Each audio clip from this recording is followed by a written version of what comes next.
कल्पना कीजिए, एक ऐसा शरीर जो शमशान की राख से ढका हो, हाथ में एक इंसानी खोपड़ी और कुछ ऐसे अनुष्ठान जो समाज की सोच से भी कहीं आगे हैं।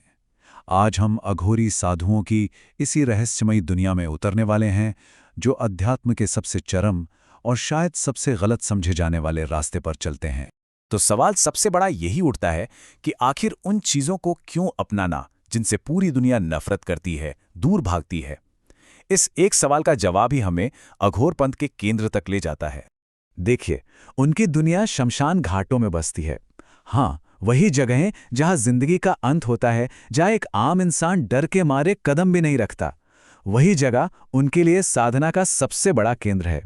वो भोजन के लिए इंसानी खोपड़ी का इस्तेमाल करते हैं, जिसे कपाल कहा जाता है। अब ये सुनने में भले अजीब लगे, पर यह कोई घिनौना काम नहीं है, बल्कि ये भगवान शिव के कपालधारी रूप का सीधा अनुसरण है। एक ऐसा रूप जो अहंकार के विनाश और दुनिया के मोह से मुक्ति का प्रतीक है। उनका पूरा जीवन एक तरह से मृत्यु के इर्द गिर्द ही घूमता है, और इसका मकसद है जीवन और मृत्यु के इस झूठे फर्क से ऊपर उठ जाना।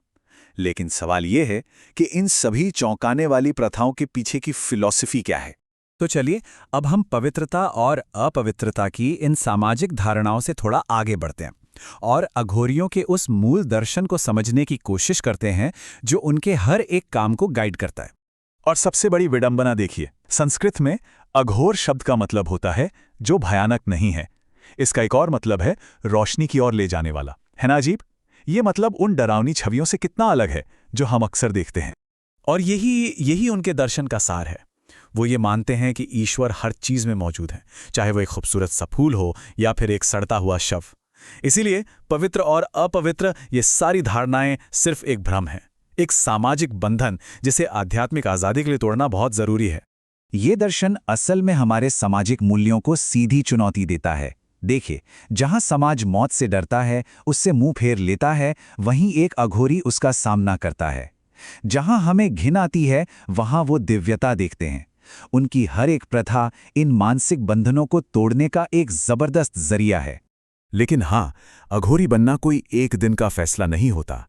यह एक दशक से भी ज्यादा लंबी, बेहद कठोर तपस्या और पूरे आत्मसमर्पण की यात्रा है।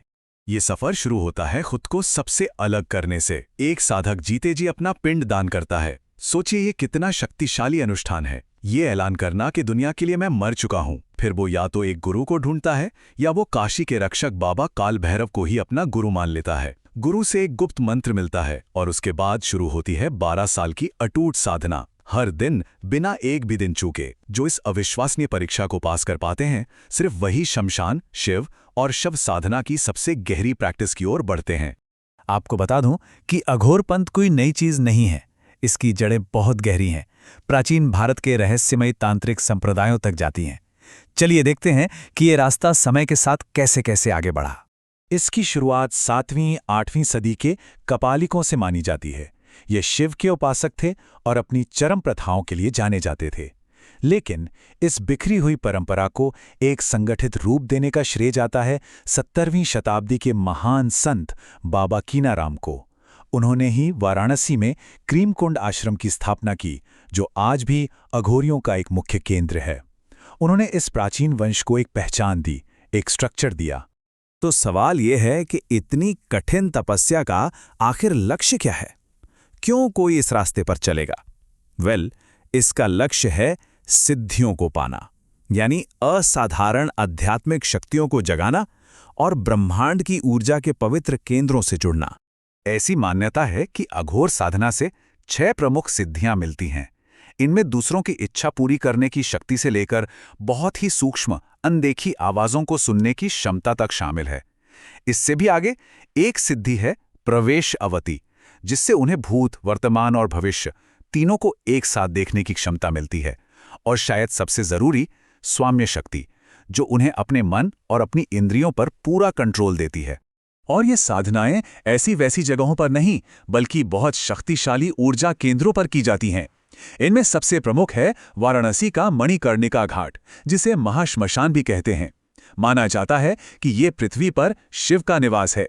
इसके अलावा पश्चिम बंगाल का तारापीठ, जो देवी तारा को समर्पित है, और पाकिस्तान के बलूचिस्तान में हिंगलाज माता मंदिर भी प्रमुख हैं, जिन्हें अघोरियों की कुल देवी माना जाता है।